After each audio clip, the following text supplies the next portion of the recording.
88% of Americans believe divorce rates are climbing. The actual number hit a 50-year low last year.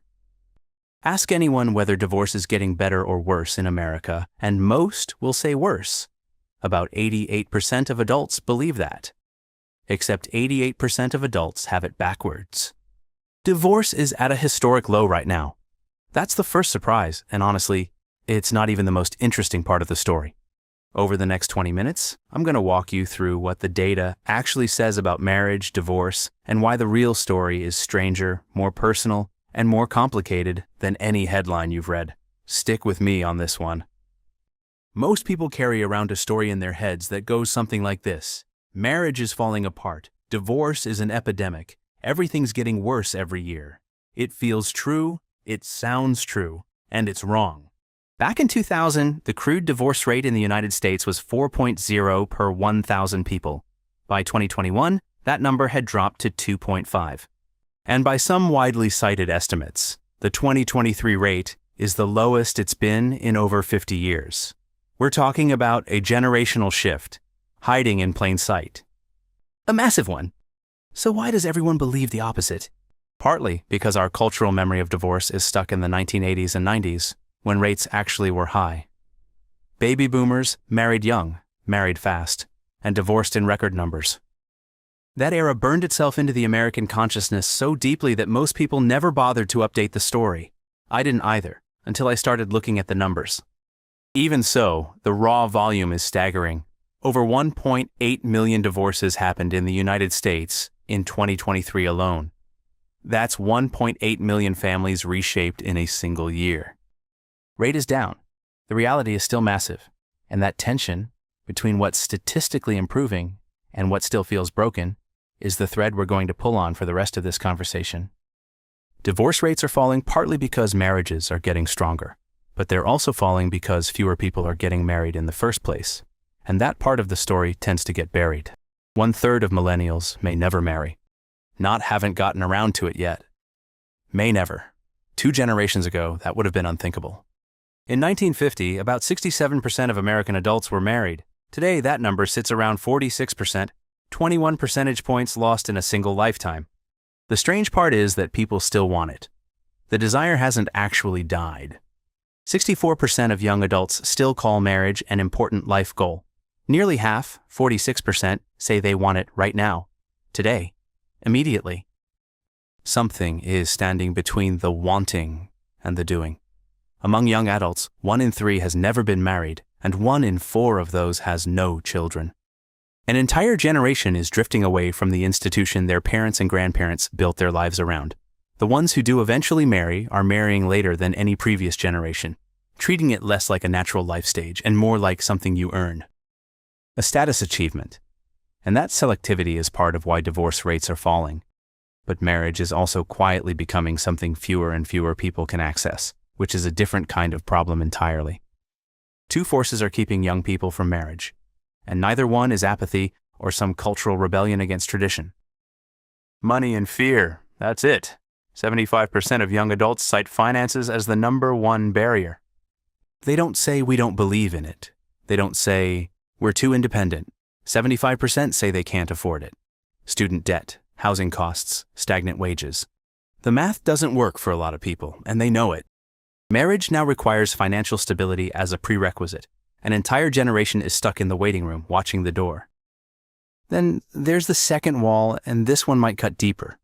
45% of young adults say bad past breakups have made them avoid new relationships entirely. Avoid. And 36% admit they end relationships early, on purpose, just to dodge the pain of a real breakup later. If you've ever watched someone you care about pull away right when things started getting real, you've probably seen this pattern up close. They're preemptively retreating from love before it can hurt them. Researchers call it the Midas mindset, career obsession that delays marriage indefinitely. You pour everything into your job, your income, your resume, telling yourself you'll get to the relationship part eventually. Eventually keeps moving. 47% of young people say they want marriage, but just don't prioritize it right now. Procrastination dressed up as a plan. Financial barriers locking people out. Emotional scars keeping people away. The people who do make it past both walls, though, their marriages are holding up better than almost anyone realizes. If current trends hold, About 40% to 42% of first marriages will eventually end in divorce. Real and significant, also lower than most people assume, and the trend line is still moving down. Millennials are a big reason why. They're marrying later, with average age now pushing into the late 20s and early 30s, and that patience is paying off. More education, more financial stability, more self-awareness at the altar, all of which slash divorce odds. A notable data point, in 2020, COVID actually reduced divorce filings by about 16%. Lockdown forced couples into close quarters with nowhere to run. For a meaningful number of them, that proximity led to reflection, reconnection, even recommitment. By 2023, the percentage of married adults had ticked up to 51%, while singles dropped from 44% to 42%. Small shift, surprising direction. While 41% of first marriages end in divorce, 60% of second marriages do, and 73% of third marriages fail. That escalation is one of the most counterintuitive patterns in relationship research. We'll get there. For now, the takeaway. First marriages are doing better than the cultural narrative suggests, and when they do fail, the reasons aren't what most people expect. When researchers ask divorced couples what went wrong, the answers are painfully ordinary. Nothing cinematic. 73% cite lack of commitment as the primary reason. No sudden betrayal, no dramatic exit. One or both partners quietly, gradually stopped trying, stopped investing, stopped showing up emotionally. The marriage didn't explode, it evaporated. 56% said they argued too much, constant grinding conflict about everything, the kind of friction that turns your home into a place you dread instead of a place you rest. Infidelity comes in at 55%. Still devastating, still a top destroyer. Notice it's not number one, though. Commitment erosion beats even cheating. That says something important about what actually holds marriages together. Faithfulness matters, but attention might matter more. Think about your own relationships for a second. When did you feel most connected? Probably when someone was paying attention. 46% said they married too young. 45% cited unrealistic expectations, what researchers sometimes call the Disney effect. You go in expecting a fairy tale and get a partnership that requires daily, unglamorous work. 44% pointed to inequality in the relationship, and 41% said they simply weren't prepared. Most of these causes are quiet.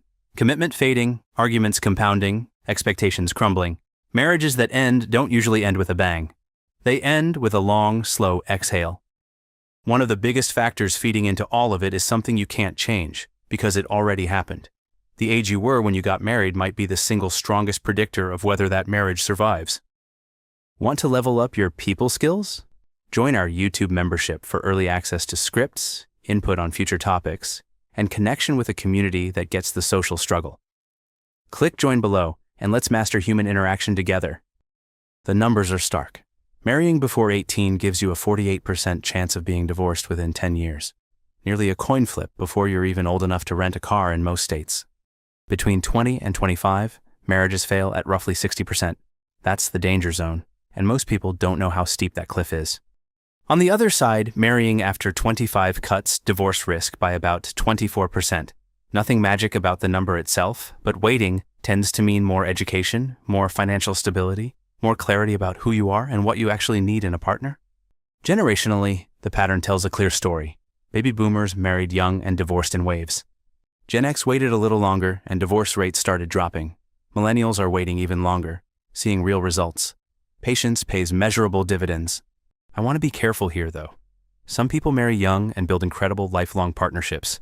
This is pattern recognition across millions of data points, not a verdict on anyone's individual marriage.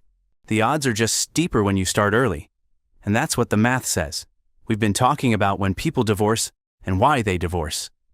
The raw pace of divorce in this country, though, is something else entirely, and the timing itself is almost surreal. A divorce happens in the United States every 42 seconds. Every single minute of every single day, another marriage ends. Let me put that in context. That's a little harder to shake. The average American wedding reception lasts about 5 hours. In that time, roughly 430 other marriages have ended, while the cake is being cut, while the first dance is happening, while the toasts are being made, 430 divorces. Your average romantic comedy runs about 2 hours. In the time it takes to watch one, 172 real marriages have dissolved. Hollywood selling you the fantasy, reality keeping a very different scoreboard. Wedding vows take about 2 to 3 minutes to say. In those 2 to 3 minutes, roughly 3 actual divorces have been finalized somewhere in the country. 3 marriages end in the time it takes to promise forever. Across the average 8-year span of a failed first marriage, about 5.9 million other divorces happen nationwide. That's the scale. January is divorce month. Filings often surge right after the holidays, with some analyses putting the peak around mid-January. Nothing stress tests a marriage quite like 2 weeks of forced family togetherness and credit card bills. Happy New Year, your lawyer's line is open. That brings up a second trend worth paying attention to. Your job might be one of the biggest predictors of whether you end up in that count. What do you do for a living? Because your answer might tell me more about your marriage's survival odds than almost anything else. An older census-based analysis found especially high divorce prevalence in some occupations.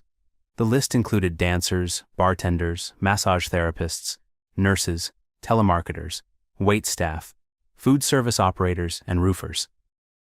See the pattern? Irregular hours, emotional labor, physical exhaustion, lower pay. These are people with brutal working conditions that grind down the time and energy a marriage needs to survive. Now flip it. Some lower divorce occupations included doctors, engineers, and optometrists.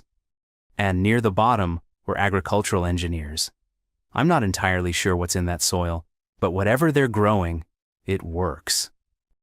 The military deserves its own moment. Some analyses have found especially high divorce rates among enlisted Air Force personnel, and women in the military have often faced substantially higher divorce rates than men. Extreme deployment stress, long separations, constant relocation, the lifestyle itself is a risk factor. Income tells a similar story. Households earning $75,000 or more divorce at 22%. Under $20,000, 39%. Nearly double. Money doesn't buy happiness, but it apparently buys enough stability to keep a marriage from cracking under financial pressure. Your job and your income are shaping your marriage in ways you might never consciously consider. There are quieter shields, though, ones that most people don't even know exist. Education is the first and probably the most well-documented. College graduates are 13% less likely to divorce than people who didn't finish high school. For people who would otherwise be in a high-risk category, completing college roughly halves their divorce risk. Education builds communication skills, problem-solving habits, access to more stable social networks, all of which buffer marriages. The more interesting finding is that it's not raw credentials that matter most. Researchers consistently find that the strongest predictor isn't education on paper. It's the problem-solving and communication behaviors that tend to come with it. How you fight matters more than what degree you have. That's one of those findings that sounds simple but changes how you think about everything. Access to relationship education and premarital counseling also shows measurable effects. Couples who go through structured preparation before marriage report higher satisfaction and lower divorce rates across multiple studies. It's not glamorous, but it works. Schedule stability matters too. Couples where both partners have predictable work schedules and reasonable hours have significantly lower conflict levels. Income instability, not just low income, but income that fluctuates month to month, is a major stressor that often gets overlooked. You can earn a decent annual salary and still feel like you're drowning if the checks are unpredictable. These protective factors are connected in ways most people never map out. Education leads to more stable jobs, which lead to more predictable income, which reduces the financial stress that erodes relationships. It's a chain, and breaking any link raises the risk. Education, communication skills, preparation, stable schedules, meaningful protections, though certainly not guarantees. A trend accelerating quietly in the background deserves attention here. Gray divorce, people over 50 splitting up, has doubled in recent decades.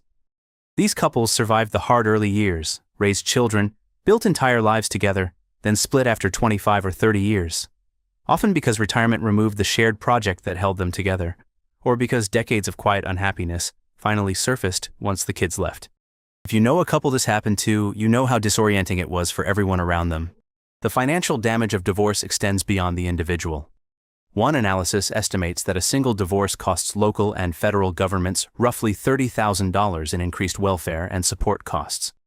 Multiply that by 1.8 million divorces per year, and divorce starts looking less like a personal tragedy and more like a structural problem with a price tag. Divorce is costly in every dimension: financial, emotional, structural. which makes the remarriage data all the more important to understand. Most people assume second marriages go better. You've been through it once, you've learned your lessons, the next time will be different. Comforting thought, the data says otherwise. 41% of first marriages end in divorce. That's the baseline. Second marriages, 60%. Third marriages, 73%. Every attempt, the odds get worse. When both partners have been previously married, the risk compounds, often reported as 90% higher than first-timers. A fundamentally different probability situation. People carry unresolved patterns into the next relationship. The same communication breakdowns, the same attachment issues, the same blind spots that wrecked the first marriage. They often select similar partners without realizing it. Speed is a factor too. Many people remarry to fill the void left by divorce, rather than doing the slower work of understanding what went wrong. Over half of divorced adults remarry anyway. 1 in 6 American adults is currently divorced, and the majority will try again. Resilience or repetition? Probably both. I realize I've spent several minutes handing you one difficult number after another. The declining rates, the dating recession, the barriers, the risk factors, the remarriage trap. When you pull all of it together, though, something genuinely unexpected comes into focus. Let me pull all of this together. We've spent a long time looking at who divorces, why they divorce, and what it costs. Zoom out and something becomes clear. Marriage is being filtered. The people most likely to divorce, those who marry too young, those without financial stability, those without education, those who rush in without preparation, are increasingly the same people who aren't getting married at all. They're opting out. The people still choosing marriage are a more selective, more prepared, more deliberate group than at any point in modern history. That's why divorce rates are at historic lows. Marriage didn't magically get better. The population entering marriage changed, risky profiles are filtering themselves out, and what remains is a smaller, significantly stronger pool of unions. Gen X started this pattern by waiting slightly longer than boomers. Millennials accelerated it by treating marriage as something you earn after building a career, clearing debt, finding genuine compatibility. Fewer marriages, but the marriages that exist are more durable than they've been in decades. Post-COVID data hints at this too. The married percentage ticked up, singles declined, cohabitation rose slightly. Despite widespread pessimism, 50% of American adults still aspire to marry. The desire is alive. The path is narrower. Hopeful, because surviving marriages are genuinely stronger than before. Unsettling, because marriage is quietly becoming an institution of privilege available primarily to those with education, income, and emotional resources. If you've made it this far, you probably have a very different picture of marriage than you did when we started. Marriage is transforming, shifting from a cultural default, something you did because everyone did, into a deliberate choice made by people who've weighed the risks, built the foundation, and decided it's worth it anyway. That shift makes the marriages that happen more meaningful. The barriers are real, though. The financial walls are real. The emotional scars from a generation of bad breakups and broken homes are real. 1/3 of millennials may never marry. That's a structural change, not a footnote. Yet 46% of young adults say they want marriage right now, latent demand being blocked, desire that hasn't gone extinct. Whether you're married, divorced, single by choice, or single and still figuring it out, knowing the patterns, the risks, the shields, the traps gives you something to work with. I don't have a neat bow to put on this. Marriage is getting stronger and rarer at the same time, and I'm not sure anyone fully knows what that means yet. But I think the people paying attention, people like you, still here 20 minutes in, are the ones most likely to figure it out. Learn something new? Hit that like button, share it with others, tap subscribe, and stick around for more. Got thoughts? I'd love to hear them in the comments.